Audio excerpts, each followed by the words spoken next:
Ang susunod ko pong tanong, Sec, pwede ring sagutin ni Yusek Vergere. Marami pong overseas Filipinos ang gustong magpasko sa Pilipinas pero napipigilan sila dun sa 5-day quarantine pa rin from yellow countries tulad po halimbawa ng Amerika. Is there a chance that we might add more countries to the green list o kung hindi man, mag-relax po tayo ng ating quarantine requirements from yellow countries para medyo mas mapaigsi pa? Is there a scientific or medical basis to support that? Well, what I can confirm is meron tayong technical working group na pinag-aaralan po ito ng mabuti. Dahil siyempre, mas gusto natin na mag-inganyo ng mga kapwa Pilipino, lalong-lalo na umuwi. No? Pero titignan po natin ang siyensya, titignan po natin ang datos, at pinag-aaralan po yan. Hindi po yan isinantabi. As we are speaking, experts are studying the matter. Yusek Vergere? Yes, Sec. Yes, sir, meron hong pag-uusap na tungkol dito. No? Katulad kahapon po sa IATF naman ay naibigyan na ng ganitong pagdidiskusyon ukol dito. We just need to look at the science of it because when we say that we have classified countries, nag-adapt po tayo ng listahan at sistema na ginagamit ng WHO at saka ng CDC. So ito pong mga risk classification ng bawat bansa, scientifically proven po yung kanilang ginamit na metrics dyan.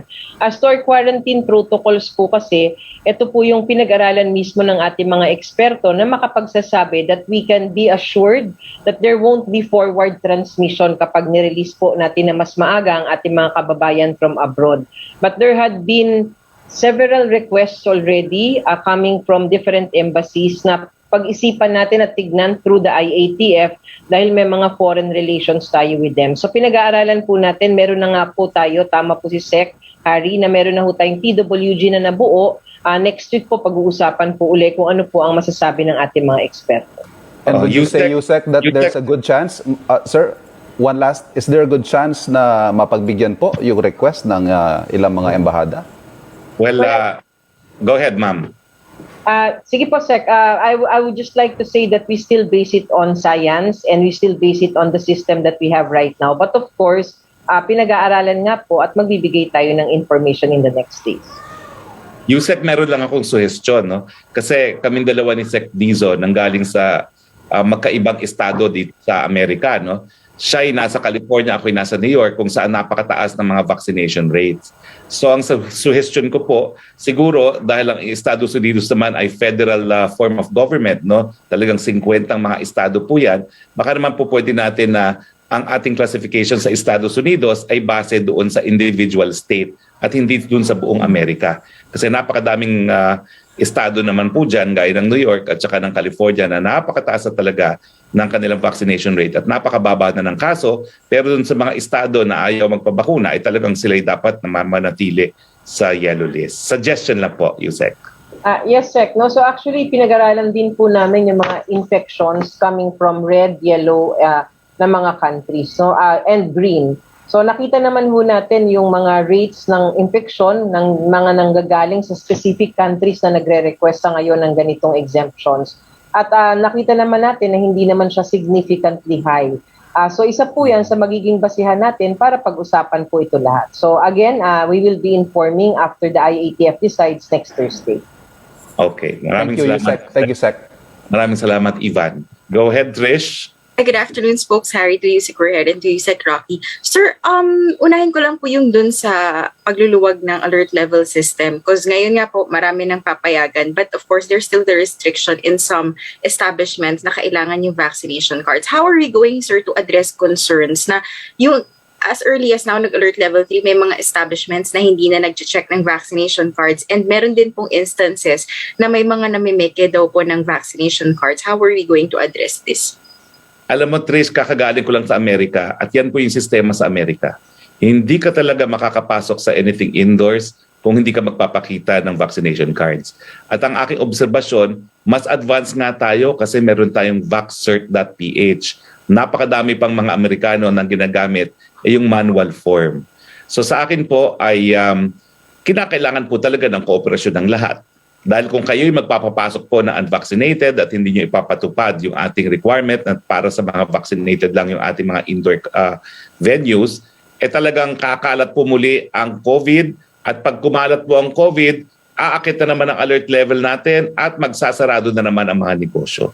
So sa mga negosyante, kung gusto niyo pong magpatuloy na magbukas ang inyong mga establishmento, ipatupad niyo po ang no vaccine, no entry policy. So yun naman po sa tanong ninyo na paano masisiguro yung masisiguro na hindi sisipa muli. Well, nasagot ko na po yan talaga. No? Government can only formulate policies. Ultimately, kooperasyon ng buong sambayanan po ang kinakailangan nang makabangon po ang ating ekonomiya at makapagbalik buhay po tayo dahil nga po sa bakuna. Sir, but what about, sir, yung incident, for example, ng mga namimeke ng vaccination cards? Paano po plano i-address ng government yun? Well, una-una, pag kayo po'y nameke, kayo po ang nagbibigay ng danyo sa inyong mga buhay. This is not just an issue of law enforcement. You are endangering the lives of many, including yours. Pero, meron din po tayong batas, falsification of public documents, at ang vaccination cards po ay public document. May kulong po yan. Sir, doon na po sa panawagan or tanong ng Love is Not Tourism na group. It's been a while po, sir, at humihingi pa rin po sila ng tulong at saka nagtatanong sila kung kailan daw po papapasukin yung mga tourist visa holders. Well, una-una, no, hindi naman tayo nag-iisa na ipinagbawal ang pagkapasok ng turista. In fact, nababalita nga na ang Thailand nagbukas sa turismo, pero ngayon lang po yan, mga araw pa lang ang binibilang. Doon nga po sa Bali, nagbukas sila. Wala namang airlines na lumilipad sa Bali, Indonesia. So hindi po tayo nag-uisa. No? Ngayon pa lang po na ilang mga bansa ay nagbubukas. Sa Estados Unidos po, November 10 pa lang nila papayagan ang mga bisita galing sa Europe na makapasok ng Amerika. At hindi ko na-realize yan, no? Kasi mga Pilipino pinapapasok naman nila. No?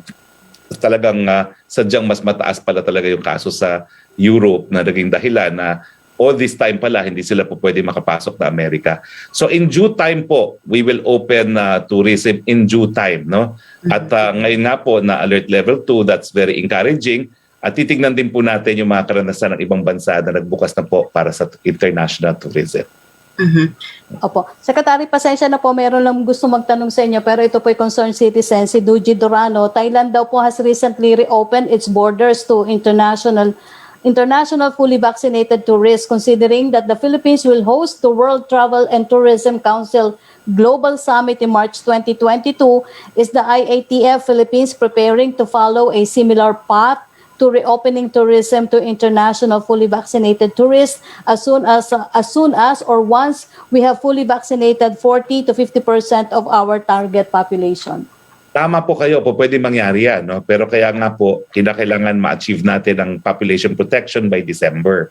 Now, tinitignan din po natin na magiging karanasan ng Thailand dahil isa siya sa pinakauna na nagbukas ng turismo at hindi naman nakapagtatakayan dahil talagang napakalaking porsyento ng ekonomiya ng Thailand ay nakasalalay sa turismo. Gaya rin po ng Pilipinas, kaya lang mas dependent talaga sila sa tourism, no? Kung ikukumpira sa atin. So pag-aaralan po natin ang datos, pag-aaralan natin ang karanasan ng Thailand, at kung talaga naman pong meron tayong population protection, wala naman po sigurong basihan para hindi tayo magbukas din sa international tourism, but in due time, sa tamang panahon po.